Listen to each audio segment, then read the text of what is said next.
Cuando el marcón levantó el martillo por segunda vez y la pared del cuarto de mi hijo cedió con ese ruido seco, yo estaba en la cocina con la cabeza en otro lugar, frijoles en la estufa, ropa por doblar. Esa tarde común de quien no espera que una remodelación se convierta en el punto de quiebre más grande de su existencia. Escuché el impacto de los ladrillos en el piso y después un silencio que no era silencio, era ausencia de voz, de movimiento, de ese tipo que solo sucede cuando alguien encuentra lo que no debería estar ahí. Tengo 82 años hoy. Sentada en esta silla que ya conoce el peso de mi cuerpo, miro hacia atrás y veo a una mujer que creía conocer cada rincón de la casa donde crió a su hijo, que creía saber qué era real y qué era imaginación de niño. Pasé décadas convencida de que entendía la vida que vivía, y entonces un agujero en una pared me mostró que no entendía nada. Por 8 años enteros, mi hijo Lucas dijo que tenía un amigo llamado Pedrito, que vivía dentro de la pared de su cuarto. Yo pensaba que era bonito. Pensaba que era esa fantasía rica de niño creativo. Pero Pedrito no era fantasía de nadie. Y lo que estaba guardado en esa pared desde hacía décadas lo comprobó de una manera que nunca voy a olvidar mientras viva. Lo que vino después de ese día de remodelación cambió a mi hijo, cambió a mi familia, me cambió a mí. Fueron investigaciones, fueron noches sin dormir, fueron preguntas que no tenían respuesta fácil. Y Lucas, que era un niño tan alegre, se fue quedando callado de una manera que me dolía ver.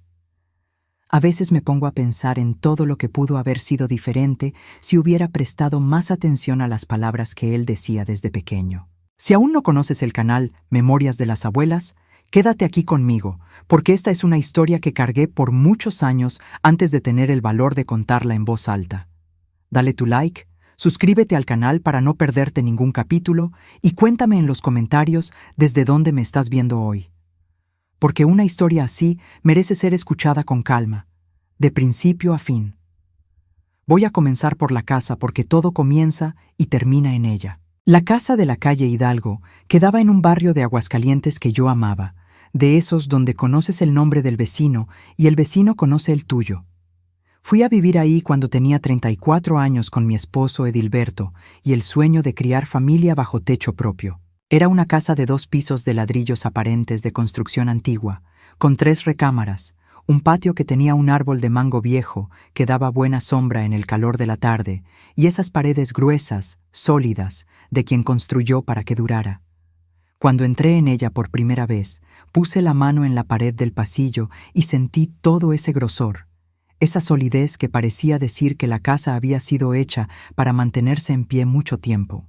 Esta casa es de verdad, pensé, y no sabía cuánto era verdad eso en un sentido que aún no comprendía.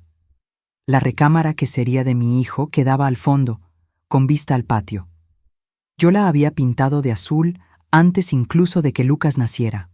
Un azul clarito que elegí con mucho cuidado en una tienda de pinturas cerca de casa. Era la recámara más bonita de la casa, en mi opinión. Con esa luz de mañana que entraba por la ventana y pegaba en la pared azul, parecía una recámara de cuento de hadas.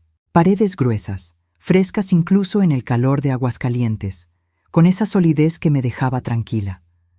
Lucas nació 2 años después de que nos mudamos. Fue un parto largo, difícil, pero cuando él llegó, olvidé todo. Era pequeñito, con la frente ancha de la familia de mi madre y los ojos del padre. Lo crié en esa recámara azul con una atención que a veces Edilberto se reía de mí. Almerinda, tratas a ese niño como si fuera de cristal. Yo también me reía, pero es que quería tanto que él fuera feliz. Quería tanto que su vida fuera diferente a la mía, más fácil, más completa. Con 4 años, Lucas ya corría por la casa como si fuera demasiado pequeña para su energía. Ese diciembre caluroso, una noche que el ventilador no resolvía nada, fui a apagar la luz de la recámara y él me agarró por la muñeca con esa manita suya. «Mamá, ¿conociste a Pedrito?» Sonreí. «¿Qué Pedrito, mi amor?» Volteó la cabeza hacia esa pared azul al lado de la cama. «El niño que vive aquí dentro». Me reí. Por supuesto que me reí. Me pareció lo más tierno del mundo. Fui a contarle a Edilberto en la cocina y él también le pareció gracioso. Los niños son así, Almerinda. Inventan todo un mundo. Y al día siguiente, cuando Lucas fue a la recámara después de la comida y yo fui a llevarle agua de Jamaica, estaba sentado en el piso frente a la pared, hablando en voz baja, con una naturalidad de quien tiene conversación de verdad. Me quedé en la puerta un instante sin que él me viera. Solo observé, y aquello me pareció bonito, me pareció saludable. Era solo mi hijo rico en fantasía. Solo que aquello se fue quedando una semana, un mes, un año. Pedrito se fue volviendo parte de la rutina de Lucas como el desayuno y el baño de tarde. Le gustaba el fútbol, no le gustaban los nopales, sabía contar historias. Lucas hablaba de él con detalles, con continuidad, sin nunca variar. No era un personaje que cambiaba de semana para semana, como suelen hacer los niños de fantasía. Era siempre el mismo Pedrito, con las mismas características, siempre en el mismo lugar. Mi vecina Concepción, que vivía al lado desde antes que yo, conocía a Lucas desde bebé. Era una mujer alegre, de cabello siempre recogido con un paliacate de colores, con una risa que atravesaba las paredes. Pero cada vez que yo mencionaba a Pedrito, ella se ponía un segundo más seria antes de dar esa sonrisa de siempre. Una tarde de conversación por la ventana, ella preguntó, ¿y se queda hablando con la pared de verdad, Almerinda? Sí, dije. Ella miró por un segundo a la fachada de mi casa con una expresión que no supe leer bien en ese momento y cambió de tema. Edilberto pensaba que era una etapa. Va a pasar cuando crezca más, ya verás. Pero Lucas creció a 5 años, 6, y Pedrito seguía ahí. La maestra me llamó cuando tenía 6. Después de que él le dijera al grupo que su mejor amigo vivía dentro de una pared, lo llevé al psicólogo que dijo que era fantasía saludable, sin preocupación. Me aferré a eso. Necesitaba creerlo. Había una cosa que Lucas decía que seguía volviendo a mi cabeza, aunque yo intentaba ignorarla. Cierta noche, con 7 años, me dijo que Pedrito no podía irse porque estaba atrapado. Le pregunté qué significaba eso. Se encogió de hombros con esa seriedad que no cabía en un niño de su edad. Se pone triste cuando habla de eso, mamá. Entonces ya no le pregunto más. Me fui a dormir con eso pesando de una manera diferente a lo que quería admitir. La vida era ajetreada. Edilberto y yo teníamos nuestros propios problemas y era más fácil dejar a Pedrito como estaba. Imaginación de niño, etapa que iba a pasar. Es por historias así de decisiones que uno toma sin darse cuenta de que está decidiendo que existe el canal Memorias de las Abuelas. El precio lo iba a pagar más tarde, con muchos intereses, pero antes de contarte todo lo que pasó después, necesito regresar más en el tiempo todavía. Porque para que entiendas cómo llegué a esa casa, a esa pared, a ese día, necesitas conocerme de verdad. Y para conocerme, necesitas ver a la niña que fui antes de ser la mujer que firmó el papel de esa casa de 2 pisos. Nací en la colonia Guadalupe, barrio de Aguascalientes, que en ese tiempo era otro mundo, calles de tierra, niños descalzos, patio compartido, vecindad que sabía lo que comiste en la comida antes de que terminaras de comer. Mi madre se llamaba Josefina, doña Josefina para todo el mundo. Una mujer pequeña, de manos grandes, que vendía gorditas en el mismo puesto del mercado hacía más de 20 años. Ella era el olor de chicharrón mezclado con lluvia caliente. Era la voz firme que nunca se alzaba, pero que nadie contrariaba. Mi padre se fue cuando yo tenía 9 años. Consiguió otra familia, se fue a otra parte de la ciudad y dejó de aparecer. Si te gustan este tipo de historias, deja tu like aquí en el video y suscríbete al canal para no perderte los próximos videos. Ya aprovecha y escribe aquí abajo en los comentarios desde dónde estás viendo. Me va a encantar saberlo. Y comparte con esa amiga que también ama escuchar historias. Mi madre nunca habló mal de él. Cuando yo preguntaba, solo decía, él hizo lo que creyó que tenía que hacer. Yo, mi hermana Eduviges y la más chica Noemí, 3 hijas para criar sola con el puesto de gorditas y la fuerza que Dios le había dado. Nunca vi a mi madre doblarse, nunca la vi lamentarse. Y yo crecí pensando que eso era lo normal de mujer fuerte, hasta más tarde entender que era el dolor que se tragó toda la vida en silencio. Crecí trabajando al lado de mi madre. Con 12 años ya ayudaba de verdad. Con 15 empecé a coser para afuera también. Aprendí con una vecina que me enseñó gratis porque le caía bien. Con 18 ya tenía mis propias clientas en el barrio, mujeres que traían tela en la mano y salían con ropa puesta. Me gustaba mucho eso. Tenía orgullo de ganar mi propio dinero, de no tener que pedir. Conocí a Edilberto un sábado de feria de pueblo en junio, esa alegría del barrio entero reunido. Tenía 23 años, vestido de manta que yo misma había cosido, cabello recogido con listón de colores. Él vino con ese estilo suyo, callado de hombre que no necesita ruido para hacerse notar. Me invitó a bailar sin rodeos. Yo acepté sin rodeos también. Mi madre le cayó bien desde la primera visita, y cuando a doña Josefina le caía bien a alguien, yo me lo tomaba en serio. Noviamos 2 años. Noviazgo de visita en la sala con ella presente, de carta cuando él viajaba a Durango a visitar a la familia. Nos casamos en una ceremonia pequeña en el barrio, con poca gente, pero mucha fiesta. Era un matrimonio sencillo, honesto, igual a todo lo que éramos nosotros dos. Y cuando nos casamos, hicimos un acuerdo que para mí era sagrado. Primero la casa, después el hijo. Yo no quería criar niños en casa rentada. Mi madre me había dicho una vez mientras lavaba trastes: Almerinda, domicilio propio es raíz. Sin raíz, uno vive prestado. Yo cargaba eso como regla de vida. 5 años ahorrando, 5 años sin viajar, sin comprar fuera de lo necesario, sin lujo de ningún tipo. Edilberto guardaba una parte del salario del taller. Cada mes yo guardaba una parte de la costura. Había mes difícil cuando algún imprevisto se comía lo que habíamos juntado. Había mes que daban ganas de usar el dinero para algo bueno, un viaje, ropa nueva. Pero aguantamos. Era proyecto de los dos, y los dos lo tomábamos en serio. Cuando don Agustín apareció con la casa de la calle Hidalgo, Edilberto fue a verla antes de contarme. Solo me llamó cuando ya había decidido lo que quería. Almerinda, esta es nuestra casa. Lo siento. Fui un sábado de tarde. Caminé por las habitaciones con la mano en las paredes. Miré el patio. Miré el árbol de mango viejo que daba buena sombra. El precio estaba por debajo de lo que yo esperaba. Don Agustín tenía prisa de vender, no regateaba, firmaba todo rápido.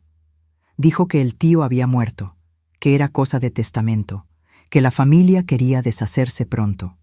Yo pensé que era suerte del destino. El día de la mudanza, don Belarmino, que vivía enfrente desde hacía décadas, vino hasta la banqueta mientras yo descargaba una caja. Fue rápido, casi de pasada. La señora sabe que esta casa estuvo cerrada bastante tiempo antes de ser vendida, ¿verdad? El dueño anterior de antes de don Agustín desapareció de la ciudad de repente, hace muchos años. Le agradecí, dije que no sabía, y entré con las cajas. Edilberto estaba con prisa, el camión esperando.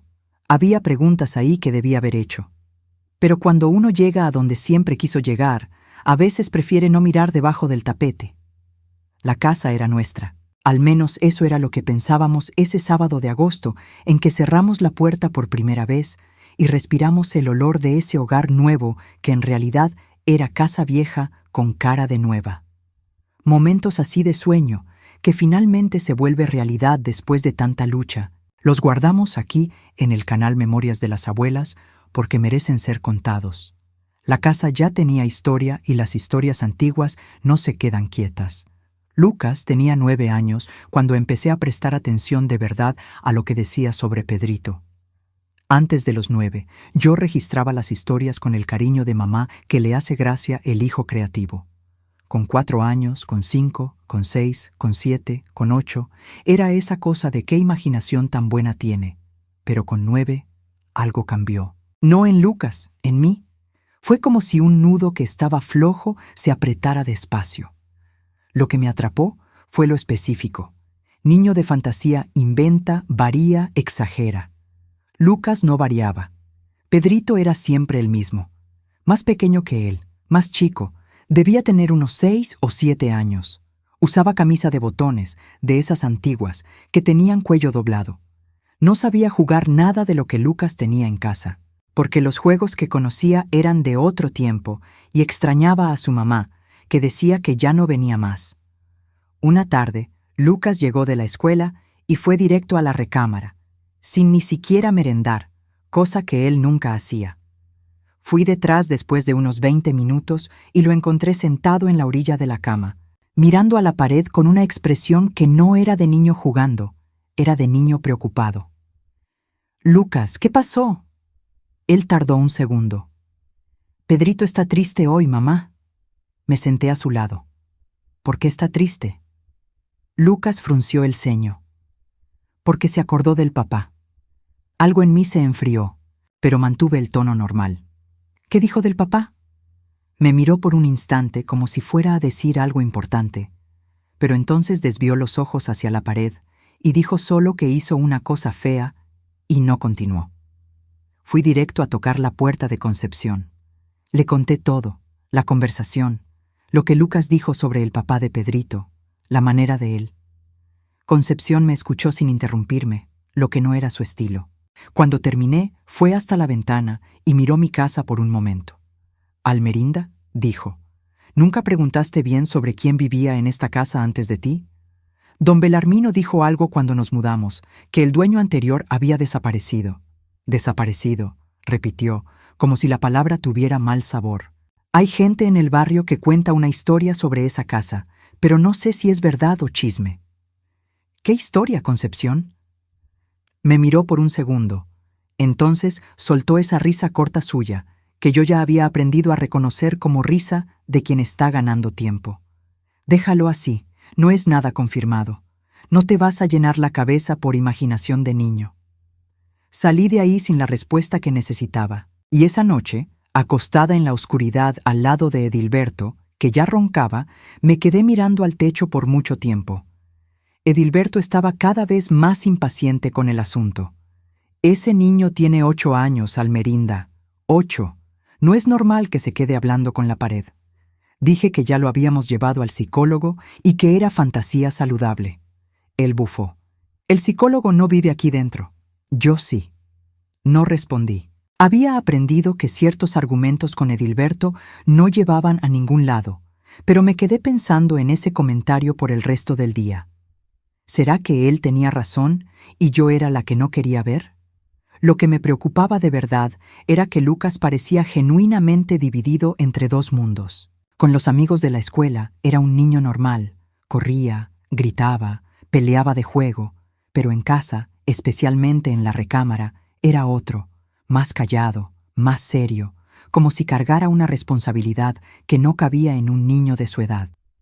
Una tarde de sábado, él me ayudaba a doblar ropa en la sala, distraído, y de repente habló sin que yo hubiera preguntado nada.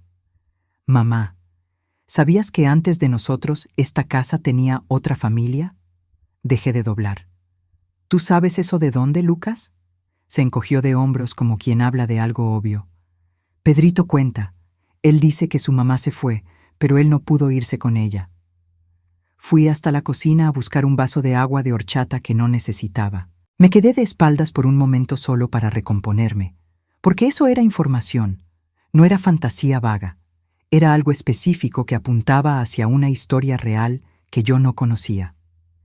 Esa misma semana fui hasta el registro público de la región a tratar de descubrir quién era el dueño de la casa antes de don Agustín. La empleada fue paciente conmigo, pero la burocracia era lenta, de papel en papel, y no conseguí lo que necesitaba en esa visita, pero salí de ahí con el nombre en los documentos más antiguos.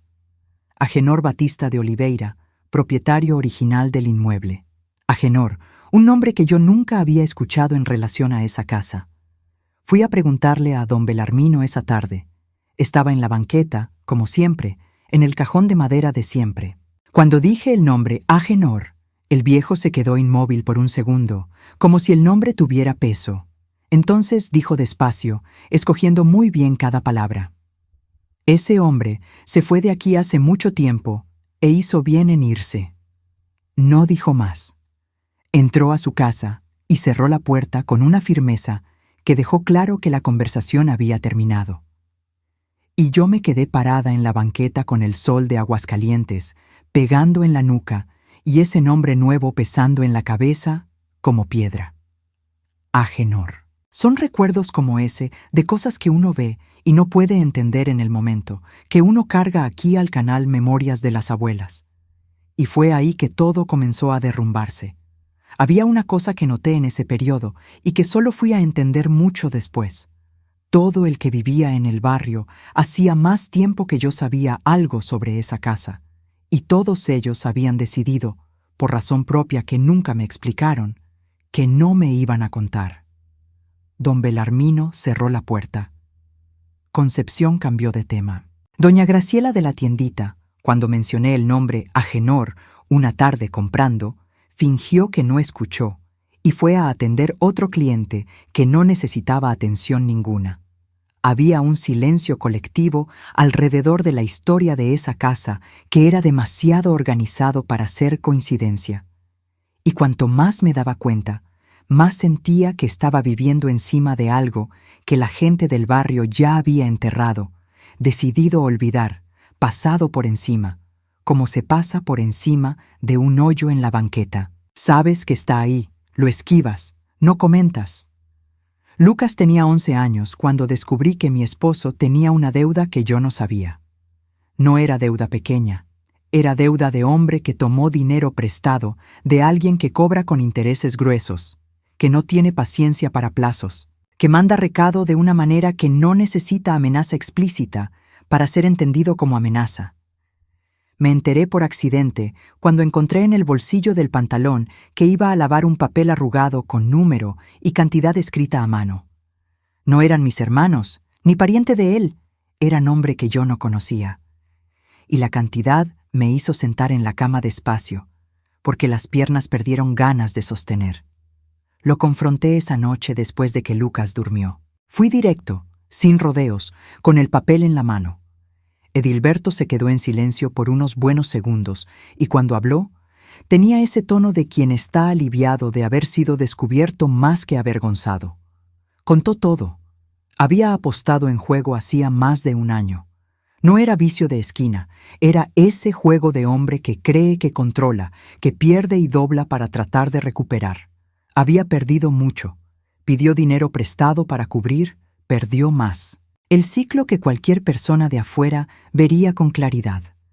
Él no podía verlo porque estaba adentro. Necesitaba una cantidad que correspondía a casi la mitad de nuestra reserva guardada. Mitad de 5 años de ahorro. Fui hasta la ventana de la recámara, de espaldas a él por un momento. El patio estaba oscuro. El árbol de mango era solo una sombra. Pensé en mi madre en el puesto en el frío de mañana, en los años que pasó ahorrando cada peso para criar 3 hijas.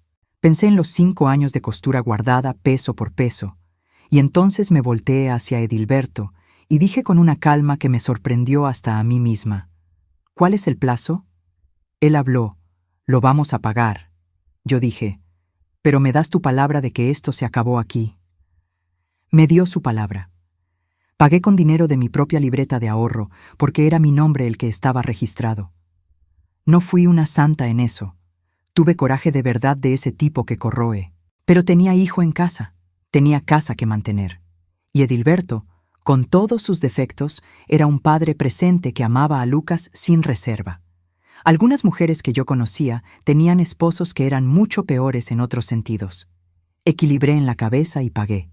El problema es que esa decisión me dejó sin reserva de emergencia y la remodelación de la casa que Edilberto ya mencionaba hacía tiempo, porque había humedad en una de las paredes que estaba empeorando, se volvió el tema pospuesto. Cuando juntemos de nuevo, yo decía, iba juntando de nuevo, despacio. Lucas, en ese periodo, notó que algo estaba mal en casa. Aunque sin saber qué, los niños captan clima que el adulto cree que está escondiendo. Se quedó más callado durante algunas semanas.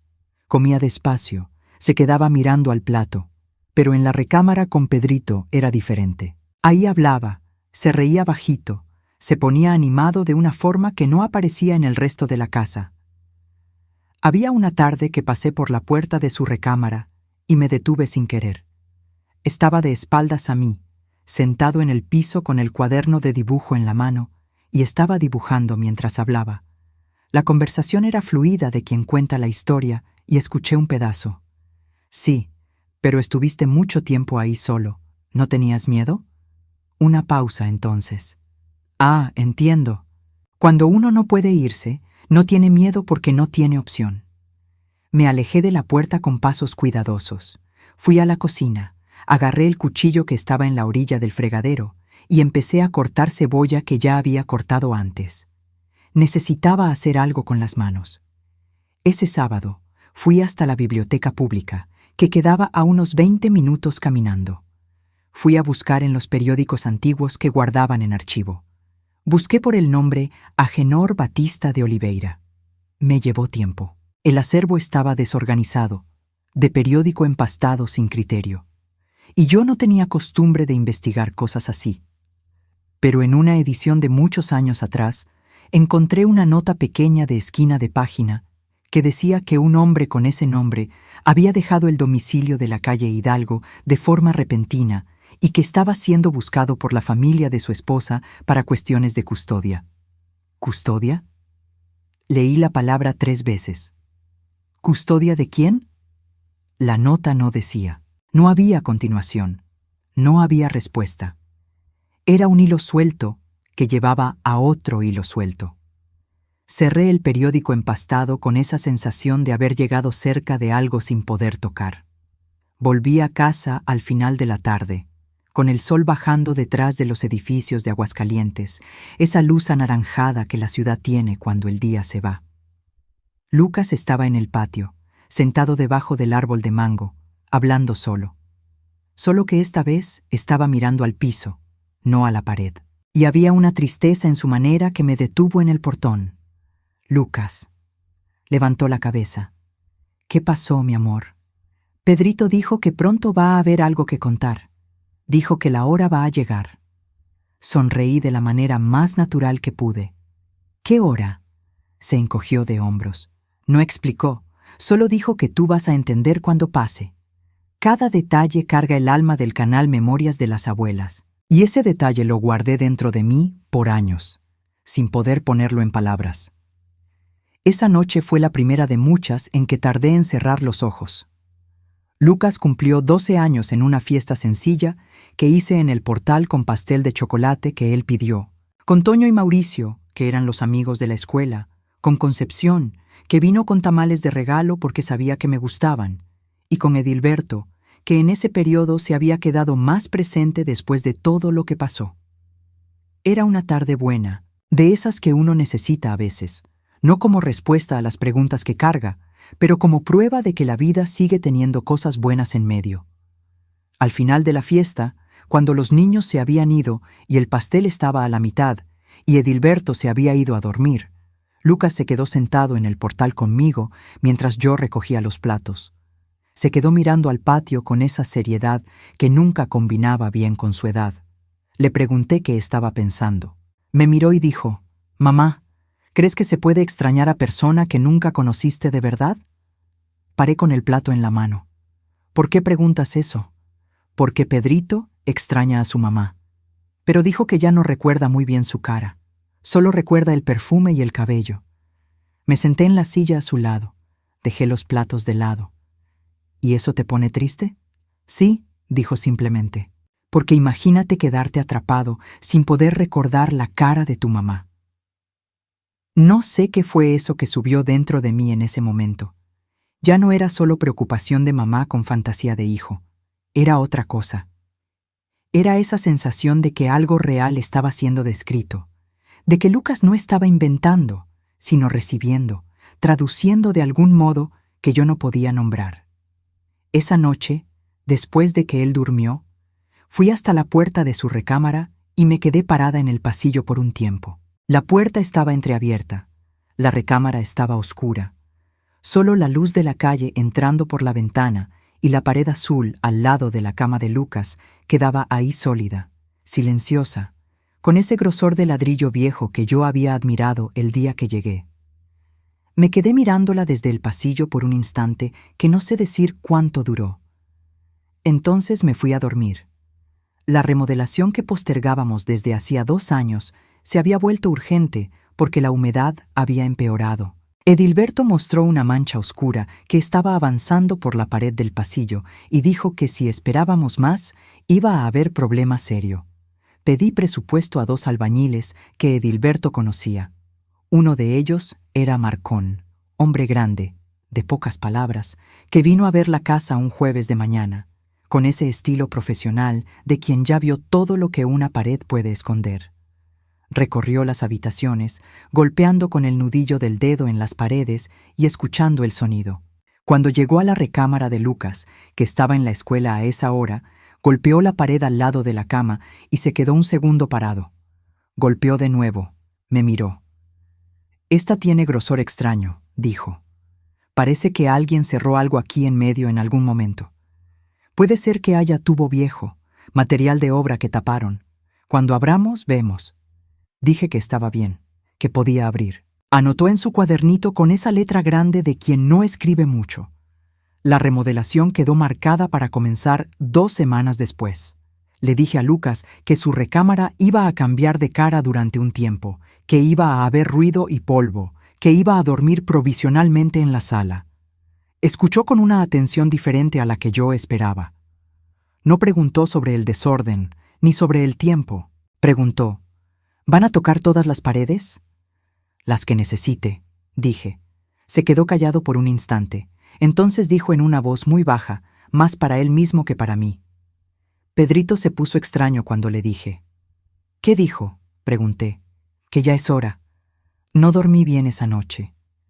Me levanté como a las 2 de la mañana con la boca seca. Fui a tomar agua a la cocina. El patio estaba callado allá afuera, el árbol de mango parado porque no había viento. Y entonces, por el pasillo, vine a escuchar un sonido que me detuvo a mitad de camino. Era Lucas. Pero no estaba conversando. Estaba llorando bajito, ese llanto ahogado de niño que no quiere despertar a nadie. Fui hasta la puerta de la recámara. Estaba acostado de frente a la pared, con la espalda hacia mí. Entré despacio, me senté en la orilla de la cama, puse la mano en su hombro. «Lucas, ¿qué pasó?» Tardó un poco, después dijo con la voz atorada. «Pedrito se despidió de mí, mamá. Dijo que después de que abran la pared, va a poder irse, que va a poder ir finalmente». Me quedé parada con la mano en el hombro de mi hijo, sin poder decir nada. «¿Estás feliz por él?», logré preguntar después de un momento. «Sí», dijo, «pero también tengo miedo». Hice la pregunta que debí haber hecho antes, años antes, pero que solo salió esa madrugada de viento parado y árbol de mango inmóvil. ¿Miedo de qué? ¿Mi hijo? Lucas se volteó hacia mí con ese rostro mojado de llanto y me miró con los ojos que tenían más dentro de lo que ojos de 10 años deberían tener. De lo que vamos a encontrar. Son historias como esta las que forman parte del canal Memorias de las Abuelas. Historias que uno no tiene valor de contar a todo el mundo, que uno guarda hasta tener fuerza para ponerlas en palabras. La remodelación comenzaba el lunes siguiente. El lunes llegó con ese calor de Aguascalientes que no pide permiso.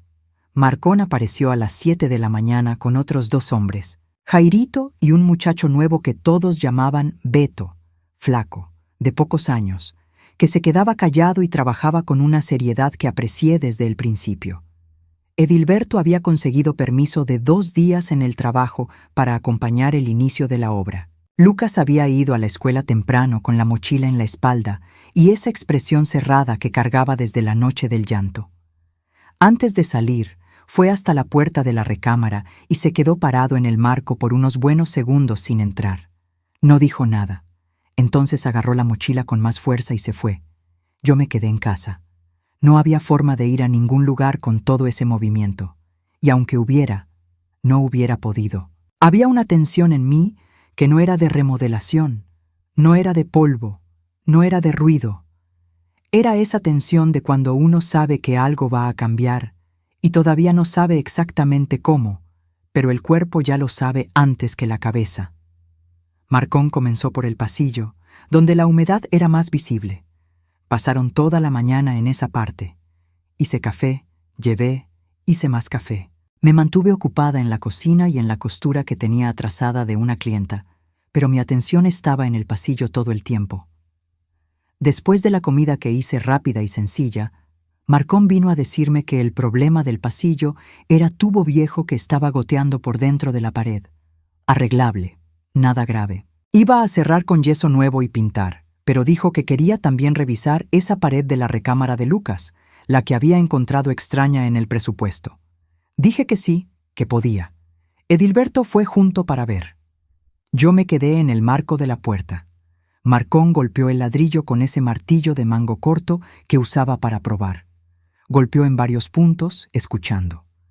Había un área, la que quedaba al lado de la cabecera de la cama de Lucas, que devolvía un sonido diferente a las otras. Más hueco, más cerrado. Marcón frunció el ceño. «Aquí hay un hueco», dijo. «Alguien cerró algo aquí dentro. Puede ser escombro de obra antigua, puede ser material que taparon para ahorrar ladrillo.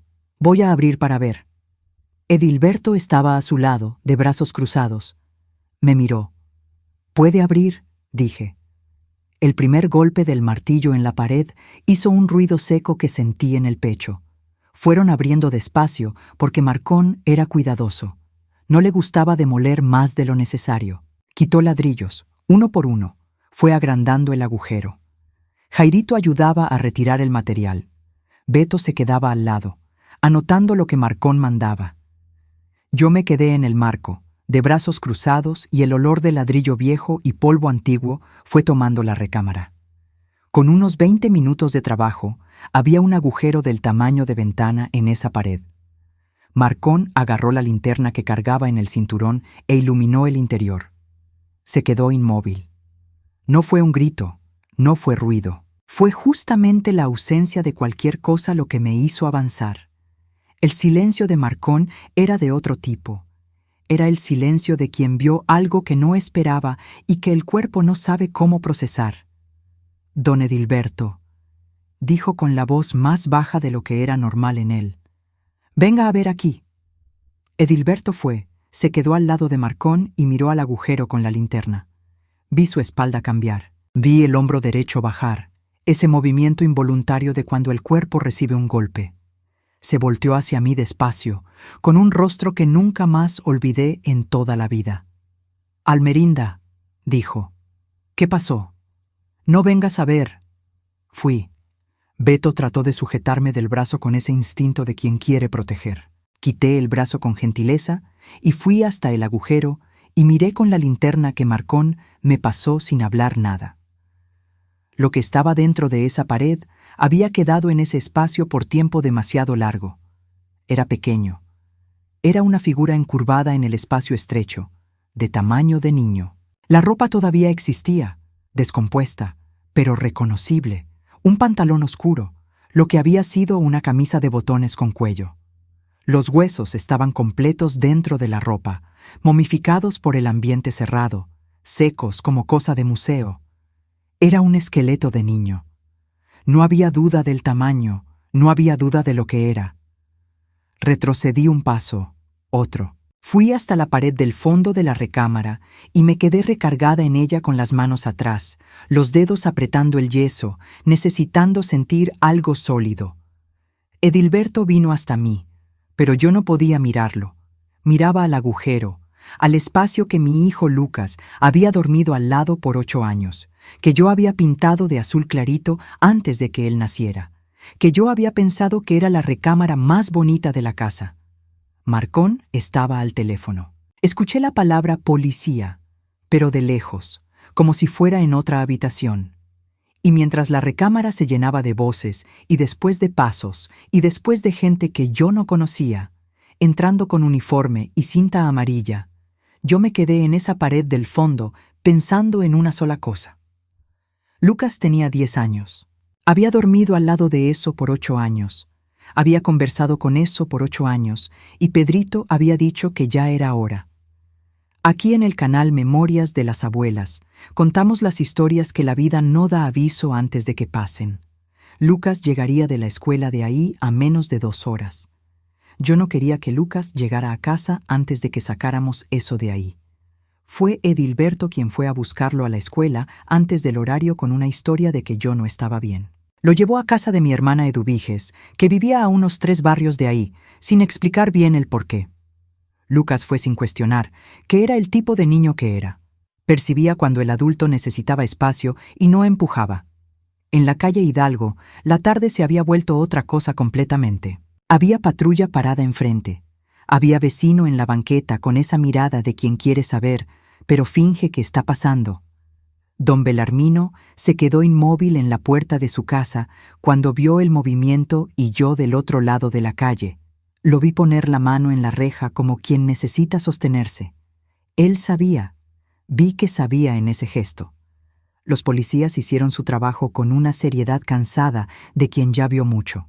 Hicieron perímetro, llamaron al instituto, hicieron preguntas que yo respondí con la voz plana de quien está en shock, pero todavía funciona. Cuando llegó y empezó a trabajar la peritaje, yo fui a la sala y me senté en el sillón y no me levanté por un tiempo largo que no puedo medir. Concepción apareció al final de la tarde sin ser llamada, con un recipiente de comida que puso en mi cocina sin preguntar. Se sentó a mi lado sin hablar y yo me quedé con ella en silencio por un tiempo que fue de alguna forma el apoyo más honesto que alguien me dio esa tarde entera. Los días siguientes fueron de reporte, de peritaje, de palabras técnicas que los investigadores usaban y que yo procesaba a medias. Lo que quedó claro, lo que el peritaje confirmó sin dejar margen de duda, eran los restos mortales de un niño de sexo masculino con estimación de 6 a 8 años de edad en la época de la muerte. El tiempo que ese cuerpo estaba ahí era de aproximadamente 40 años, más o menos, antes de nosotros, antes de don Agustín y del testamento del tío, en la época de Agenor. La causa de la muerte, me explicaron después, no pudo ser determinada con precisión por el estado del cuerpo, pero las circunstancias de dónde fue encontrado, cerrado en una pared con obra hecha por fuera, no dejaban mucha imaginación para trabajar. Fue en uno de esos días de investigación que uno de los policías, el delegado Montero, que era un hombre de mediana edad, con estilo callado y preguntas certeras, vino a mostrarme algo que el peritaje había encontrado. Era un fragmento de tela retirado con cuidado de lo que había sido la camisa del niño.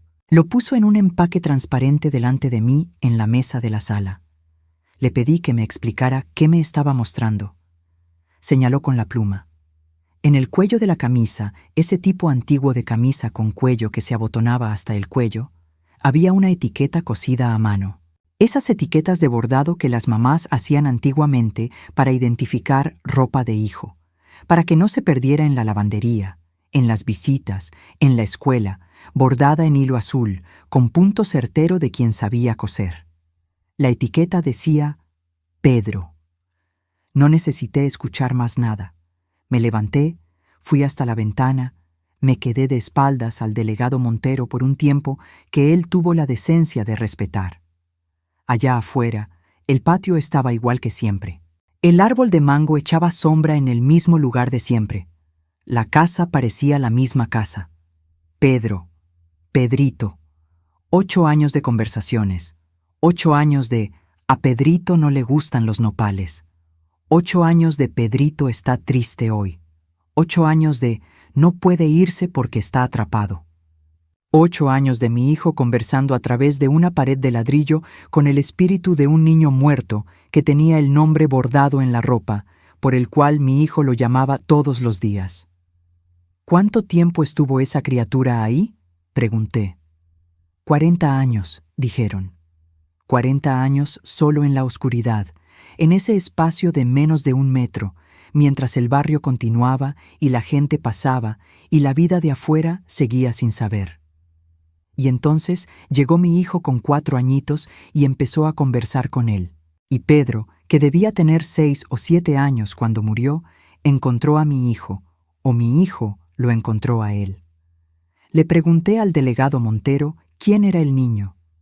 Me dijo lo que ya investigaban, que el inmueble perteneció a un hombre llamado Agenor Batista de Oliveira, que había tenido una familia en esa casa, esposa y al menos un hijo, que la esposa había salido del domicilio de forma brusca hacía muchos años atrás, sin el hijo, que el hombre había desaparecido de la ciudad poco después, dejando la casa cerrada, que había registro de búsqueda por el hijo hecha por la familia materna, que había quedado sin respuesta, que el niño se había llamado Pedro Oliveira, que debía tener entre 6 y 8 años cuando el padre cerró esa pared.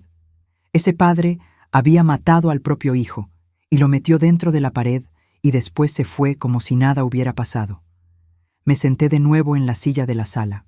El delegado se quedó callado por un momento.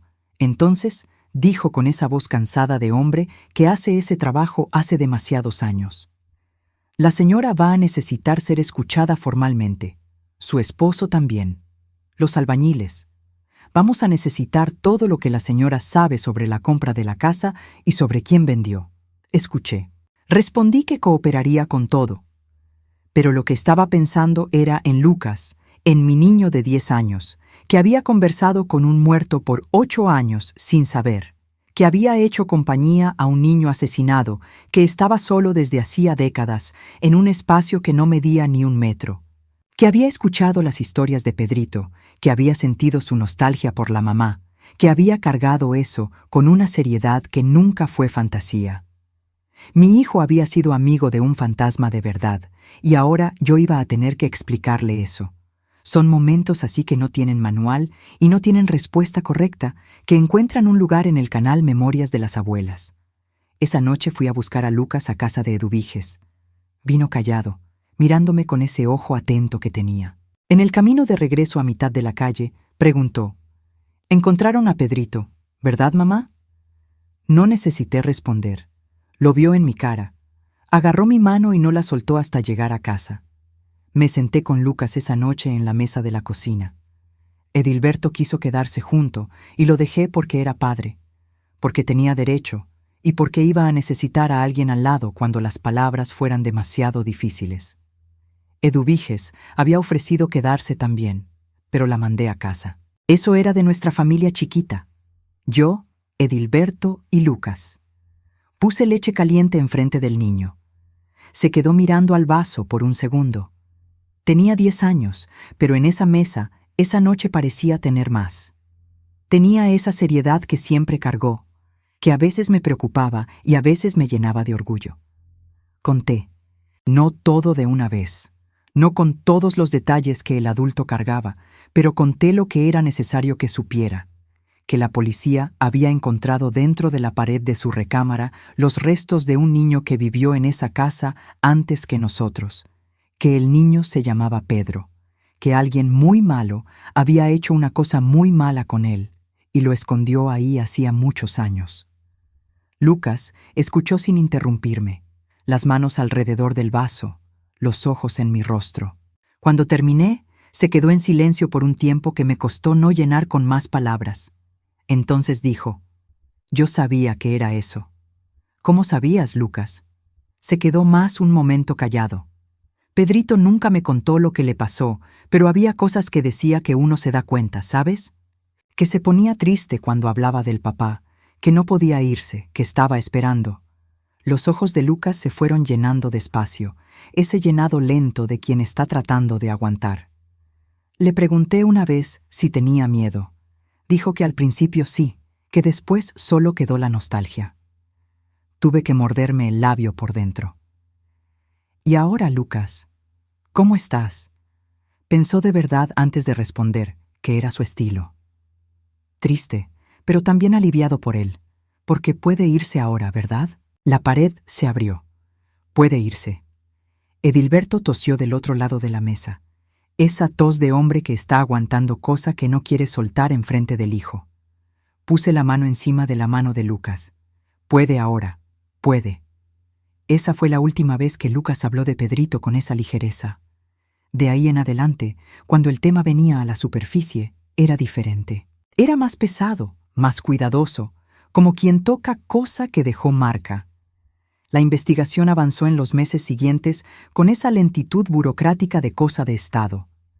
El delegado Montero me mantenía informada porque era un hombre honesto que entendía que yo tenía derecho a saber. Agenor Batista de Oliveira había muerto algunos años antes, en otro estado, solo. No había proceso, No había prisión posible. La justicia penal no iba a poder hacer nada con un hombre ya muerto.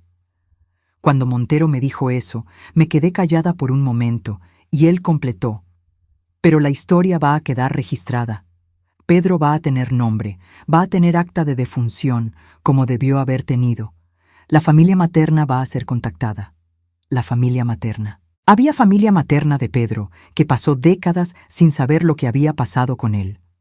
Encontré a la abuela materna de Pedro por intermedio del delegado Montero, que facilitó el contacto porque entendió que era importante.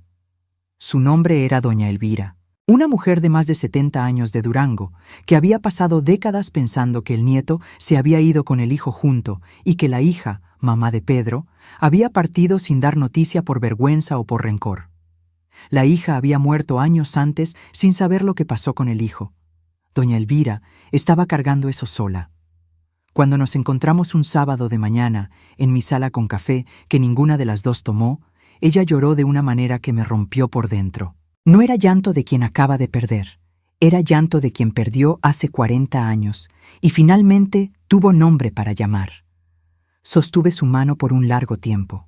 No tenía la palabra correcta para dar, pero ella dijo entre las lágrimas que era un alivio saber, que quedarse sin saber era la peor parte.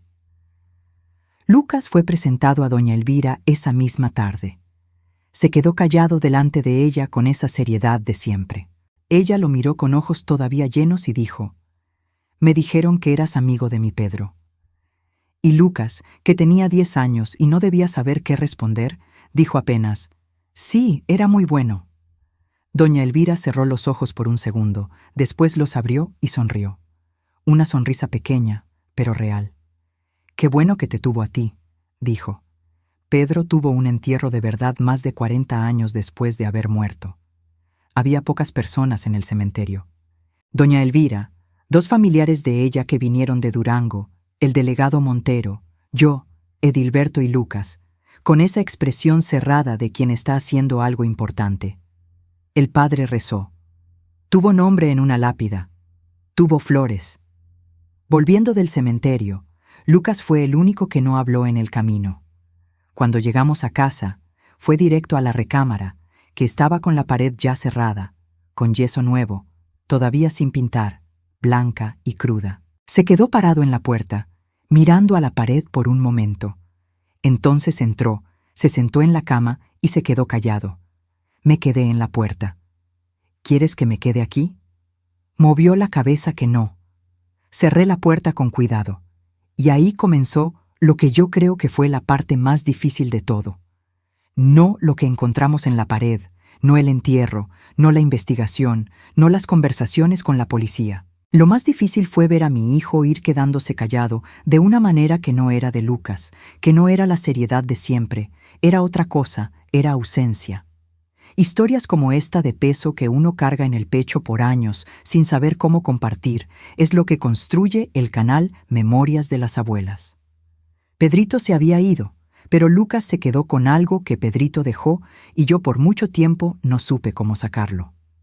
Lucas tenía 13 años cuando lo llevé al psicólogo por segunda vez. La primera había sido cuando era pequeño y la maestra se preocupó por el amigo imaginario. El doctor había dicho que era fantasía saludable. Esta vez no había fantasía ninguna. Había un niño que despertaba a mitad de la madrugada con pesadilla que no describía, que se quedaba parado en la escuela, mirando a la nada por tiempo demasiado largo, que había dejado de ver a Toño y Mauricio fuera del horario de clase, porque decía que no tenía ganas. Toño me buscó una vez, ese niño de cabeza rapada, que era el más animado de los 3, y preguntó qué le había pasado a Lucas, porque estaba diferente. No supe qué responder. El psicólogo esta vez fue un hombre diferente, más joven, llamado Doctor Sergio, que trabajaba cerca de casa y que tenía un estilo paciente de escuchar sin apresurar. Lucas fue a sesiones sin resistencia, que en sí ya era señal de algo. El Lucas de antes hubiera preguntado 1000 preguntas sobre qué era eso, qué iba a pasar, para qué servía. Este Lucas iba, se sentaba, se quedaba, no me contaba lo que conversaban.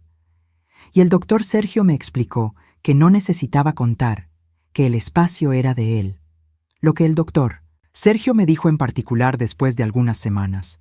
Lucas estaba procesando algo que no tenía nombre fácil. No era luto común, porque no era muerte de persona que veía y abrazaba. Era otra cosa. Era la reorganización de una amistad entera que descubrió ser diferente a lo que pensaba. Había pasado 8 años con una certeza, y esa certeza había cambiado de naturaleza sin dejar de ser verdad. Pedrito existía. Existía de una manera que Lucas no esperaba. Y el niño necesitaba tiempo para entender dónde poner eso dentro de él. ¿Va a estar bien?, pregunté directo. ¿Con tiempo y apoyo? Sí, dijo el doctor. Pero no apures. Está haciendo un trabajo que no tiene atajo. En casa, el silencio de Lucas tenía peso diferente, dependiendo de la habitación. En la sala era silencio de niño cansado. En la recámara era otro tipo, más denso, como si el aire de la habitación todavía guardara residuo de lo que había estado ahí. Propuse pintar la recámara de otro color. Dijo que no necesitaba. Propuse cambiar los muebles de lugar. Dijo que estaba bien así, pero yo notaba que dormía con la luz prendida, cosa que nunca había hecho antes. Edilberto lidiaba con eso de la manera que él lidiaba con todo lo que no entendía, llenando de actividad. Compró un balón nuevo para Lucas, propuso pesca el fin de semana, habló de viaje a la cascada a visitar unos parientes. Lucas iba, participaba, pero había en él una película de vidrio que Edilberto no sabía cómo atravesar y que se ponía cada vez más frustrado intentando. Una noche después de que Lucas durmió, me dijo en el tono que yo ya conocía: ¿crees que hace bien llevarlo a ese psicólogo? ¿Poniendo más cosas en su cabeza? Dije que sí, que hacía bien, que era necesario. Se quedó en silencio con esa expresión de hombre que no está de acuerdo, pero no tiene argumento nuevo. Y me di cuenta esa noche que Edilberto también estaba sufriendo, y que su manera de sufrir era voltear hacia afuera y creer que necesitaba resolver. No quería aceptar que había cosas que no se resolvían, que se atravesaban. La escuela mandó la nota preocupada con las calificaciones. Lucas había sido siempre alumno mediano pero aplicado. En ese periodo, las notas cayeron de una manera que necesité conversación con la coordinadora, una mujer llamada doña Beatriz, seria pero gentil, que me dijo que el niño parecía presente en el cuerpo, pero ausente en la cabeza. Expliqué lo que había pasado, lo mínimo necesario. Escuchó con atención y dijo que iban a dar el apoyo que podían. Pedí que no lo trataran como caso especial enfrente de los otros. Estuvo de acuerdo. Concepción, que sabía todo desde el principio, era quien me daba más apoyo en ese periodo, sin hacer mucho ruido. Aparecía con comida, se quedaba un tiempo, conversaba de otra cosa cuando yo necesitaba asunto diferente, y sabía exactamente cuándo irse. Una tarde, mientras doblábamos ropa juntas en mi sala, dijo sin preámbulo: Almerinda, Lucas va a salir de esto más fuerte de lo que crees. Ese niño tiene estructura. La miré. ¿Crees eso de verdad? Creo. Hay niños que pasan por cosa pesada y se quiebran. Lucas está doblándose, no quebrándose. Es diferente. No dije nada, pero guardé eso como si fuera agua en tiempo de sequía. Lo que me costaba más era no poder quitarle el peso. Esa es la cosa más dura de ser mamá que aprendí en ese periodo. Hay sufrimiento de hijo que no pasa por la mamá, que la mamá no puede tomar prestado, que necesita ser del hijo, atravesado por el hijo, curado por el hijo. En el tiempo del hijo, uno se queda al lado, uno ofrece la mano, pero no puede caminar en su lugar. Una noche de casi 1 año después de que todo había pasado, escuché un sonido en la recámara de Lucas que me detuve en el pasillo a escuchar mejor. No era llanto, era risa bajita, pero era. Fui despacio hasta la puerta entreabierta y miré. Estaba acostado en la cama con una historieta en la mano, riéndose de esa risa muda de quien encontró gracia de verdad. Tan simple, tan de él. Me alejé sin hacer ruido y fui hasta la cocina con el corazón menos apretado de lo que había estado en meses. Es por momentos como ese, de alivio pequeño que vale más de lo que parece, que las historias encuentran su lugar aquí en el canal Memorias de las Abuelas. Pero lo que todavía no había terminado era la pregunta que seguía rondando la casa como cosa que no encontró puerta de salida. Agenor había escapado de la justicia humana por haber muerto antes. Y había algo en mí que no podía conformarse con eso, que no podía cerrar el asunto con un entierro y una lápida, por más importantes que fueran. Había una cuenta que quedó abierta, y yo necesitaba encontrar otra manera de cerrarla. Hay cosas que uno carga durante años sin saber que todavía está cargando. Uno cree que hizo las paces, que cerró el capítulo, que siguió adelante, y luego, un día, en un momento cualquiera, uno se da cuenta de que no, que solo estaba guardando en un cajón que no abría y que el cajón estaba pesando todo el tiempo. Lucas tenía 14 años cuando el doctor Sergio dijo que estaba bien lo suficiente para cerrar las sesiones, que había llegado a un punto de equilibrio que era sólido, que podía volver si necesitaba, pero que estaba en terreno firme. Lucas recibió la noticia sin celebración ni alivio excesivo, que era su estilo. Se despidió, le agradeció al doctor, se fue, pero esa tarde volvió a casa y fue directo a jugar fútbol en la calle con Toño por primera vez en mucho tiempo. Me quedé en la ventana mirando, dejé la cortina de lado y me quedé mirando hasta que desaparecieron en la esquina. Edilberto y yo habíamos llegado en ese periodo a un lugar de matrimonio que no era malo, pero que no era lo que había sido. La deuda del juego quedó pagada, pero no olvidada. Al menos no en mí. Había una capa de desconfianza que no podía disolver completamente, no por falta de voluntad, sino porque la confianza pisada tarda en cicatrizar.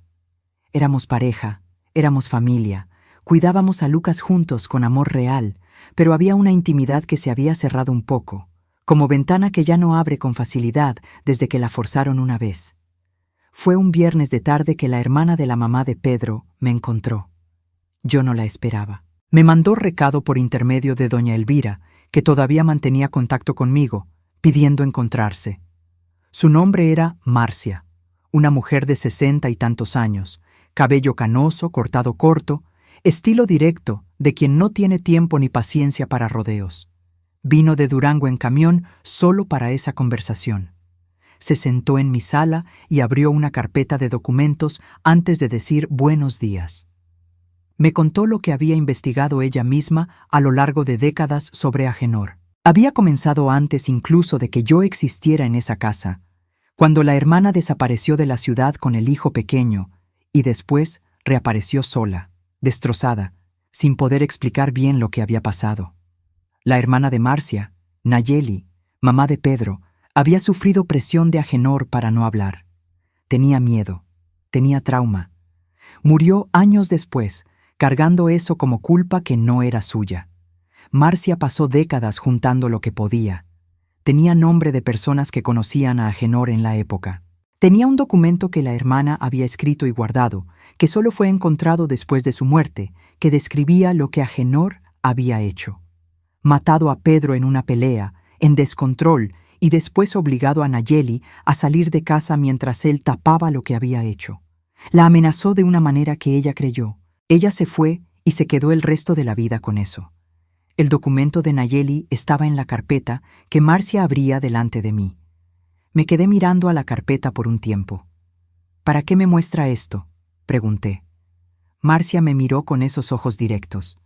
Porque Agenor murió, pero tenía 2 hijos adultos de otra relación después de que huyó, que tienen bienes, que tienen inmueble registrado a su nombre que vino de herencia del padre. Entendí a dónde quería llegar, pero me quedé esperando que terminara. Hay abogado en Aguascalientes que me dijo que hay precedente para acción civil de reparación contra cónyuge y herederos en caso de crimen comprobado. No es garantizado, pero existe camino. Me miró. Y como la persona que vivió en esta casa, que fue afectada, que tiene hijo que fue afectado, usted tendría legitimidad de ser parte en esa acción, junto con la familia de Nayeli. Me quedé callada por un largo momento. Mi primera reacción interna que no dejé salir en voz fue de cansancio. Estaba cansada de investigación, de dolor, de asunto que no cerraba. Parte de mí quería apenas dejar a Pedro descansar en paz y dejar a mi familia seguir. Pero había otra parte, Había la imagen de Lucas de 10 años en esa mesa de cocina, con leche caliente enfrente, diciéndome que Pedrito se quedó solo y con nostalgia. Había la imagen de doña Elvira cerrando los ojos con esa sonrisa de dolor cuando Lucas dijo que Pedro era muy bueno. Había la imagen de Nayeli que yo nunca conocí, pero cuya vida entera fue doblada por el peso de un secreto que no era su culpa. Y había una camisa vieja con etiqueta bordada a mano que decía Pedro, que una mamá había cosido con hilo azul en un tiempo en que ese niño todavía estaba vivo y en que ella todavía podía imaginar que iba a crecer. «Necesito pensar», le dije a Marcia. Cerró la carpeta con cuidado y dijo que entendía. Dejó un papel con el nombre del abogado y el número de teléfono y se fue de la misma manera que había llegado, directa, sin drama, con esa dignidad de mujer que luchó por mucho tiempo por algo que la mayoría de las personas hubiera abandonado. Me quedé con el papel en la mano después de que se fue. Edilberto llegó del trabajo 1 hora después y yo todavía estaba sentada en la misma silla. Me miró. «¿Qué pasó?» Puse el papel en la mesa. Leyó. Se quedó en silencio por un momento. «¿Quieres hacer esto?» Pensé de verdad antes de responder. «Creo que necesito», dije. Se quedó callado otra vez. Esa quietud suya que yo ya sabía leer. Estaba pesando, evaluando, llegando al lugar correcto por su camino. Entonces dijo, «Entonces lo hacemos». Y el canal Memorias de las Abuelas guarda historias como esta de decisión que no es fácil, pero que uno necesita hacer para seguir mirándose en el espejo. Llamé al abogado la mañana siguiente. El abogado se llamaba Lick, Humberto, un hombre de unos 45 años. Oficina pequeña, pero organizada en el centro de Aguascalientes. Paredes llenas de expediente empastado. Nos recibió a mí y a Marcia juntas una mañana de martes, con ese café fuerte de oficina que la secretaria trajo sin preguntar. Escuchó todo. Leyó el documento de Nayeli con atención cuidadosa. Hizo preguntas precisas que yo respondí y que Marcia respondió con esa carpeta de documentos que había juntado por décadas. Cuando terminó, juntó las manos encima de la mesa y dijo con honestidad que aprecié. «No es caso simple. Acción civil contra herederos de autor de crimen no juzgado en vida es camino que la jurisprudencia acepta, pero con dificultad. Va a depender de cuántos herederos peleen. Puede tardar. Puede no dar el resultado que ustedes esperan en el monto». Lo miré. «Pero hay posibilidad». «Hay», dijo. «El crimen está documentado por el peritaje criminal. El vínculo de los herederos con el patrimonio del padre está en los registros de testamento. El argumento existe». «Entonces, inténtelo», dije. El proceso se abrió y ahí comenzó una espera que solo puedo describir para quien ya esperó el resultado de cosa importante. Es un peso que uno aprende a cargar porque no hay otra manera, que desaparece en los días de rutina normal y vuelve en los días de silencio. En ese periodo, Lucas estaba cumpliendo 14 años y entrando en una adolescencia que, para mi sorpresa y alivio, fue más tranquila de lo que yo esperaba. No era niño sin conflicto. Tenía sus berrinches, sus puertas cerradas, sus momentos de mal humor que yo aprendía a no tomar personal. Pero había en él una madurez que había traído de lo que vivió, una seriedad que no era tristeza, que era peso transformado en solidez. La maestra de español me llamó un día para mostrar una redacción que había escrito sobre amistad. No mencionaba a Pedrito explícitamente, pero yo reconocía en cada línea lo que había aprendido con esa amistad que la mayoría de las personas nunca creería que existió. Edilberto cumplió la promesa que había hecho respecto al juego. Nunca más. Hasta donde yo supe y pude verificar, había entre nosotros un acuerdo tácito de reconstrucción que los dos honrábamos sin mucho hablar sobre ello. No volvimos a ser lo que éramos antes de la deuda, pero llegamos a un lugar nuevo que era honesto. A veces creo que era hasta mejor que antes, porque era más real, sin la capa de idealización que el comienzo de matrimonio pone encima de las cosas. Doña Elvira vino a visitarnos 2 veces más en ese periodo. Trajo foto de Pedro en una de las visitas. Foto antigua, blanco y negro, de niño de unos 5 años con sonrisa grande y camisa de cuello. Esa camisa de cuello. Miré la foto por un tiempo antes de devolver. Lucas, que estaba en casa ese día, agarró la foto con cuidado, miró por un momento y la devolvió a doña Elvira con esa expresión seria suya. Era parecido a lo que yo imaginaba, dijo. Doña Elvira sonrió con los ojos mojados. Era muy vivo, dijo, antes de todo. Los herederos de Agenor contestaron el proceso, como el LIC. Humberto había avisado que iban a hacer. Eran 2 hijos adultos, uno en la Ciudad de México y uno en el interior de Hidalgo, que contrataron abogado propio y presentaron defensa. Hubo audiencia a la que fui con Marcia, sentadas del mismo lado de la sala, mientras el LIC. Humberto presentaba los argumentos. Los abogados del otro lado eran más caros, más experimentados en crear obstáculo, más hábiles en lenguaje técnico. Salí de la primera audiencia con esa mezcla de esperanza y desánimo que el proceso judicial produce en cualquier persona que no es abogada. Pero el LIC. Humberto era persistente de una manera que yo no esperaba de un hombre que no tenía nada personal en la causa. Creía en el argumento y a veces eso hace la diferencia. El proceso duró más tiempo del que quiero recordar. Hubo recurso, hubo contrarrecurso, hubo peritaje complementario que el juez solicitó para confirmar el dictamen original de la policía. En todo ese tiempo, mi vida siguió. Costura, Lucas, Edilberto, casa, Concepción por la ventana. Mi madre que estaba poniéndose más vieja y necesitando más atención. Mi hermana Eduviges, que tuvo problema de salud que me preocupó por meses. Y entonces, una mañana común de día de semana, el LIC. Humberto me llamó. Fui a la oficina esa tarde. Marcia vino de Durango. Nos sentamos en la misma silla de siempre, con el mismo café fuerte. El LIC. Humberto tenía un papel enfrente de él que hizo cuestión de darnos para leer antes de explicar. Era la sentencia. El juez había dado provimento parcial a la acción.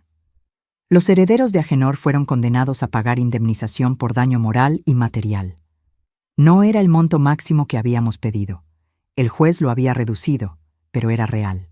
Era dinero que iba a salir del patrimonio de ellos y llegar a las manos de la familia que Agenor destruyó.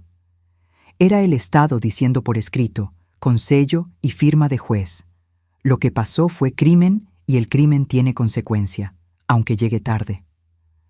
Marcia puso el papel en la mesa y se quedó mirándolo en silencio por un tiempo que entendí sin necesitar palabra. Después me miró. Nayeli no va a saber, dijo. Pero yo sé. Eso basta, dije.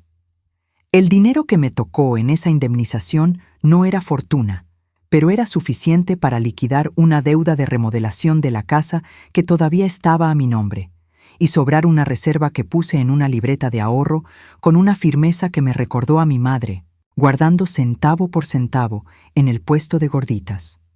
Salí de la oficina esa tarde con el sol de Aguascalientes en la cara y ese papel doblado en la bolsa, y fui directo a casa de mi madre, que estaba en el portal con el ventilador prendido.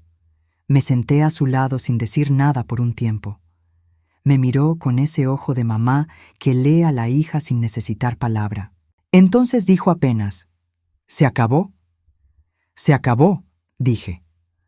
Agarró mi mano y nos quedamos ahí las dos en silencio, mientras Aguascalientes hacía ruido de ciudad viva alrededor. Y eso es lo que compartimos aquí en el canal Memorias de las Abuelas. Que la justicia tarda, pero cuando llega, llega de verdad. Lucas tenía 15 años cuando me hizo una pregunta que yo no esperaba.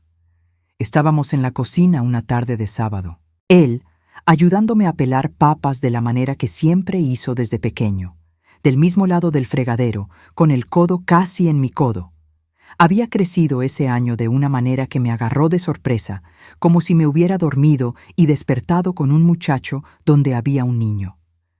La voz había cambiado, el hombro se había ensanchado y había en él una calma de adolescente que era diferente a la calma de niño que yo conocía. Era más asentada, más escogida. Sin mirarme, pelando la papa con ese estilo cuidadoso suyo, dijo: «Mamá, ¿crees que lo que le pasó a Pedrito fue culpa de la mamá de él?» Paré en lo que estaba haciendo. «¿Por qué preguntas eso?» Se quedó un segundo callado. «Porque ella salió y lo dejó. Sé que tenía miedo, pero se fue». Puse el cuchillo en la orilla del fregadero. Me volteé hacia él. «Lucas, el culpable fue Agenor, solo él. Nayeli era víctima también». «Lo sé», dijo, «pero me pongo a pensar en ella, saliendo sin poder sacar al hijo». Había un dolor específico en eso que entendí. Lucas estaba procesando lo que era ser abandonado en un peligro sin que nadie pudiera sacarte de ahí. Estaba procesando eso por Pedrito, pero también estaba procesando una cosa más honda sobre lo que significa ser dejado solo. A veces el miedo traba a uno de una manera que uno no puede moverse, dije despacio. No es debilidad, es el peso del miedo siendo mayor que la fuerza de la persona en ese momento. Se quedó mirando a la papa por un segundo. Pero Pedro pagó por eso. Pagó, y eso es la mayor injusticia de todo, que quien pagó no era quien debía. Lucas se quedó callado por un tiempo, entonces continuó pelando papa. Pero había algo en él que se había asentado un poco más en esa conversación. Yo lo sentía. En ese mismo periodo, yo estaba peleando mi propia batalla, que había quedado pospuesta por mucho tiempo. Don Agustín, que me había vendido la casa, sabía de algo. Yo había llegado a esa conclusión hacía años, pero me había quedado con ella guardada porque tenía otras batallas que pelear. El precio por debajo del mercado, la prisa en vender, la historia del testamento del tío que nunca me pareció completamente correcta. Yo necesitaba enfrentar ese asunto de frente antes de poder de verdad cerrar ese capítulo de mi vida. Encontré a don Agustín por intermedio de un conocido en común, un señor llamado Checo, que frecuentaba el mismo mercado donde mi madre vendía. Don Agustín estaba más viejo, más flaco, con ese estilo de hombre que esperaba que el pasado no lo encontrara, pero que sabía, en el fondo, que iba a acabar encontrando. Nos sentamos en una mesa de fonda cerca del mercado una mañana de semana. Él pidió café, yo pedí agua y fui directo. ¿Usted sabía que había algo dentro de esa pared cuando me vendió la casa? No era pregunta, era afirmación. Se quedó en silencio por un momento que confirmó todo antes de cualquier palabra. Entonces dijo con esa voz de quien se va confesando a pedazos: «Yo no sabía lo que era, juro que no sabía lo que era, pero sabía que había algo». Puso el café en la mesa. «El que me dejó de testamento no era tío, era compadre, amigo de Agenor de muchos años. Ese compadre me dijo que la casa tenía una historia, que era mejor vender rápido y lejos y no hacer preguntas. Me pagó una cantidad para que yo revendiera por menos». Sus ojos desviaron. Yo necesitaba el dinero en esa época. Me quedé mirándolo por un momento largo. Ese hombre no había matado a nadie. No sabía exactamente lo que estaba tapado en esa pared, pero había participado de un silencio que dejó a Pedro por más años ahí dentro, que dejó a mi hijo conviviendo con eso sin poder saber. Había coraje en mí. Pero había también un agotamiento de coraje y había la claridad de que lo que yo necesitaba de él no era disculpa ni castigo, era verdad. «Va a dar declaración al delegado Montero sobre el compadre de Agenor», dije. «Ese nombre necesita entrar en el registro oficial». Me miró. «¿Eso no me va a traer problema?» «No te sé garantizar, pero sé que es lo que debes». Se quedó en silencio. Entonces dio una especie de asentimiento cansado de hombre que cargar el peso de un secreto demasiado largo finalmente encuentra una salida. «Está bueno», dijo, y dio. Fui con él al delegado Montero esa misma semana. El compadre de Agenor ya había muerto también, de modo que no había prisión que hacer. Pero el registro quedó, el nombre quedó, la historia quedó documentada de la manera más completa que era posible. A la salida de la delegación, Edilberto, que había ido junto, agarró mi mano en la banqueta. No dijo nada, solo se quedó con mi mano en la suya, mientras esperábamos que Edilberto cerrara el portón con la llave que iba a ser entregada al corredor. Y ese gesto simple de hombre que a veces se equivocaba y que trataba de otras maneras compensar, me tocó de una manera que yo no esperaba. Historias como esta de enfrentamiento que cuesta pero libera, encuentran aquí en el canal Memorias de las Abuelas el espacio que merecen. Esa noche fui hasta la recámara de Lucas a tocar la puerta. Estaba estudiando. Abrió la puerta con la pluma en la mano. «Se acabó, Lucas», dije. Entendió inmediatamente. No necesitó detalle. Apenas cerró los ojos por un segundo, con esa expresión de quien suelta algo pesado, y dijo: «Qué bueno, mamá». Nos quedamos en el marco de la puerta por un instante. Entonces, él volvió a la mesa y yo volví al pasillo, y cada uno fue a su lugar con un peso menos del que tenía antes. Lucas tenía 18 años cuando me senté con él para una conversación que había ensayado en la cabeza durante mucho tiempo, sin saber exactamente cómo empezar. Había entrado a la Universidad Nacional ese año, Derecho, lo que no me sorprendió ni un poco. Desde que tenía unos 12, 13 años, tenía esa cosa de querer entender las reglas de las cosas, de querer saber por qué ciertas situaciones quedaban sin respuesta, de molestarse con la injusticia de una manera que no era berrinche de adolescente, sino convicción. El proceso del LIC. Humberto había plantado algo en él que yo veía crecer. Había un motivo concreto por el cual mi hijo quería ser abogado, y ese motivo tenía nombre: Pedro. La conversación que yo necesitaba tener con él no era sobre universidad, era sobre la casa. Edilberto y yo habíamos decidido juntos ese año vender la casa de 2 pisos de la calle Hidalgo. No fue decisión apresurada, fue larga, pesada, llena de vueltas. La casa era nuestra hacía casi 2 décadas. Era donde Lucas había crecido. Tenía el árbol de mango del patio que él subía cuando era pequeño, y que había dado mango bueno por años. Tenía la recámara azul que yo había pintado antes de que él naciera. Pero tenía también esa pared, y por más que el yeso nuevo hubiera cubierto todo, por más que la pintura nueva hubiera pintado encima, por más que la vida hubiera seguido en ese espacio, había algo que nunca volvió a ser completamente normal en esa recámara. Lucas dormía con la luz prendida hasta los 13 años. Incluso después, cuando paró, había una atención diferente que él tenía en esa habitación, una conciencia. No era miedo exactamente, era memoria de lugar, y lugar con memoria de ese peso pesa diferente. Propuse la venta a Lucas una tarde que estábamos en el patio debajo del árbol de mango, yo con café y él con libro que no estaba pudiendo leer bien. Le conté el raciocinio, la conversación con Edilberto, lo que habíamos pensado. Escuchó todo sin interrumpirme. Entonces se quedó en silencio por un tiempo, con el libro cerrado en el regazo. «¿Quieres vender por Pedrito?», preguntó. «En parte», dije, «pero también porque creo que merecemos lugar que no cargue ese peso. Tú, yo, tu papá». Se quedó más un momento callado. Entonces dijo: «Estoy de acuerdo.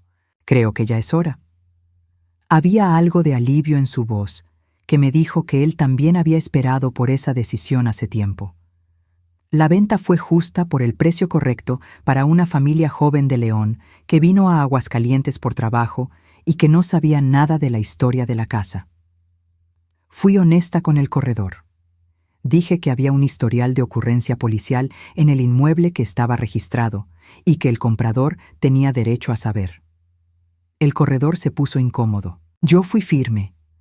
El comprador fue informado, consultó al abogado, decidió comprar de todas formas, porque el precio y la ubicación valían. Firmó con conciencia. Eso era lo que yo necesitaba. Con el dinero de la venta más la reserva que había juntado a lo largo de los años de costura y la indemnización del proceso, compré un departamento en un barrio que me había gustado durante toda la vida y donde yo nunca había podido vivir porque era más caro. No era grande, pero era mío, liquidado, con balcón que daba para ver un pedazo del cerro cuando el día estaba claro. Edilberto dijo que era muy pequeño. Yo dije que era exactamente del tamaño correcto. Soltó esa risa corta suya, de quien no está de acuerdo pero cede, y empezó a armar los muebles. El día en que fui a salir de la casa de 2 pisos de la calle Hidalgo por última vez, Me quedé un momento parada en la puerta de la recámara de Lucas, que estaba vacía ahora con las paredes desnudas. La pared que había sido azul y después recibió yeso nuevo, estaba ahí sólida, silenciosa, sin guardar nada además de ladrillo y cemento. No sentí espanto, no sentí miedo. Sentí una especie de respeto callado por ese niño que se quedó ahí solo por tanto tiempo, que encontró a mi hijo, que se fue cuando pudo. «Ve con Dios, Pedrito», dije bajito a la recámara vacía. Cerré la puerta. Lucas estaba en la banqueta esperando. Vio mi cara cuando salí y no preguntó nada.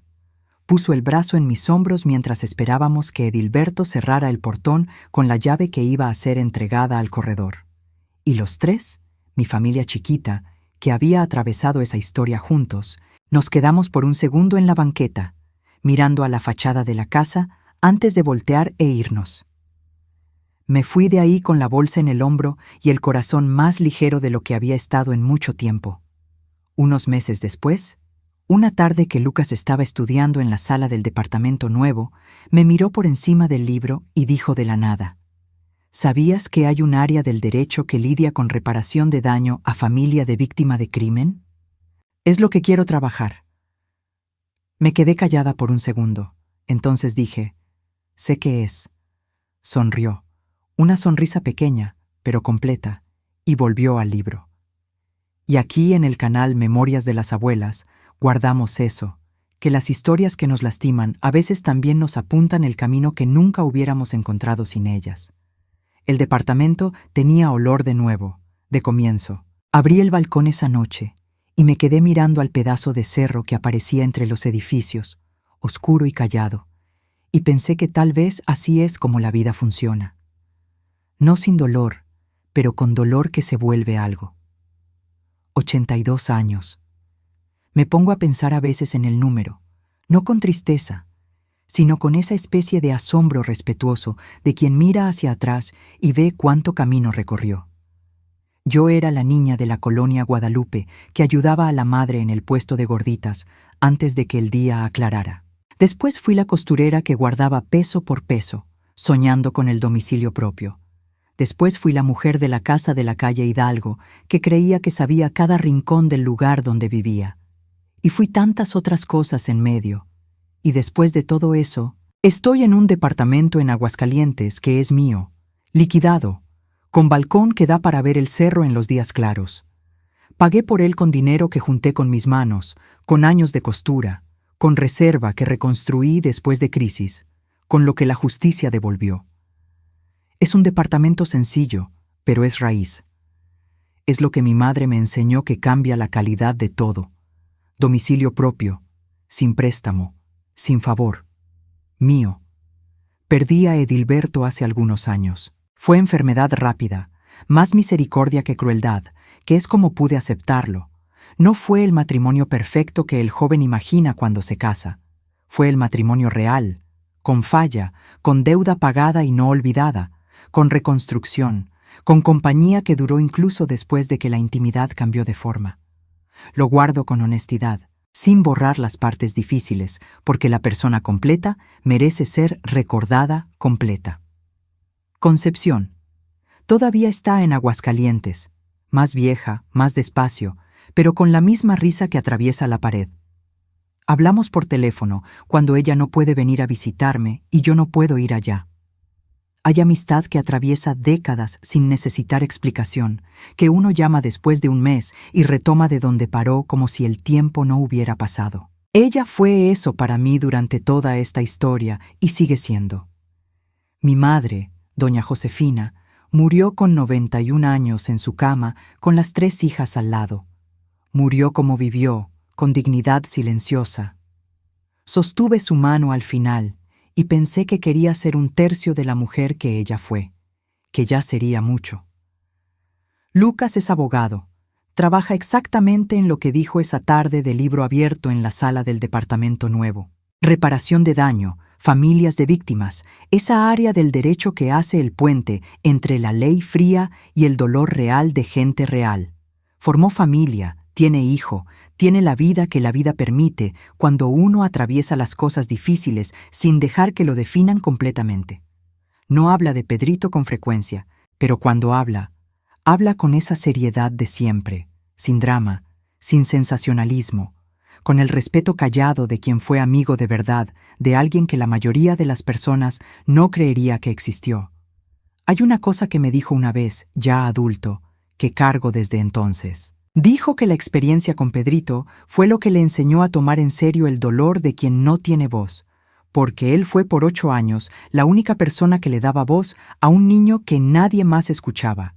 Y eso se quedó en él. Se volvió vocación, se volvió la manera que ve el mundo. Pedro fue enterrado con nombre, con lápida, con flores de doña Elvira, que no faltó ningún aniversario de muerte desde que fue encontrado hasta que doña Elvira misma partió algunos años después. La familia de Nayeli hizo lo que pudo hacer con lo que la vida devolvió tarde. Cerró el capítulo que quedó abierto por décadas. Dio descanso a quien esperó demasiado por él. La indemnización no deshizo el crimen, pero dijo por escrito y con firma de juez que el crimen pasó y que tiene nombre. A veces es lo que queda, y a veces lo que queda es suficiente. Cuando miro a todo lo que perdí en esta historia, la lista existe. Perdí la inocencia sobre la casa que creí que era mía de forma simple y limpia. Perdí la reserva que había juntado para pagar deuda de Edilberto. Perdí años de sueño, de paz, de esa ligereza que uno tiene cuando no sabe de todo lo que está guardado debajo de las cosas. Perdí un matrimonio que era más que el matrimonio que quedó, aunque lo que quedó haya valido. Pero lo que quedó de pie es mayor. Quedó de pie la casa liquidada con balcón al cerro. Quedó de pie el dinero de la indemnización que dijo que la verdad tiene valor. Quedó de pie Lucas, que se volvió abogado por un niño llamado Pedro, que vivió en una pared por 40 años. Quedó de pie la amistad con Concepción, la memoria de doña Josefina, el respeto que aprendí a tener por lo que es invisible, pero real. Quedó de pie la certeza de que cuando uno no desiste de buscar la verdad, aunque sea cansado y aunque parezca que no va a llegar a ningún lado, ella aparece con retraso, con costo, pero aparece. Y quedó de pie una cosa que yo no esperaba que quedara, la paz que siento cuando pienso en Pedro. No es paz de quien hizo todo bien. Es paz de quien hizo lo que podía con lo que tenía y lo que sabía en cada momento. De quien no dejó que el niño fuera solo el esqueleto de la pared. De quien le dio el nombre, el entierro, el proceso, la documentación, el registro. De quien hizo compañía, aunque sin saber, durante los 8 años que mi hijo se sentó en el piso de la recámara azul y conversó con alguien que necesitaba ser escuchado. Pedro se quedó 8 años esperando que alguien escuchara y mi hijo escuchó. Creo que eso es lo que necesitaba contar. 82 años. Balcón al cerro. Historia que cargó más peso de lo que pensaba que era capaz de cargar. Y aquí estoy de pie, con cicatriz, con nostalgia, con gratitud que es más fuerte que el dolor cuando lo permito. Cada historia como esta merece ser contada, y es por eso que existe el canal Memorias de las Abuelas, para guardar lo que fue vivido de verdad, para dar voz a lo que no puede más hablar por cuenta propia. Yo soy Almerinda. Gracias por haberte quedado hasta el final.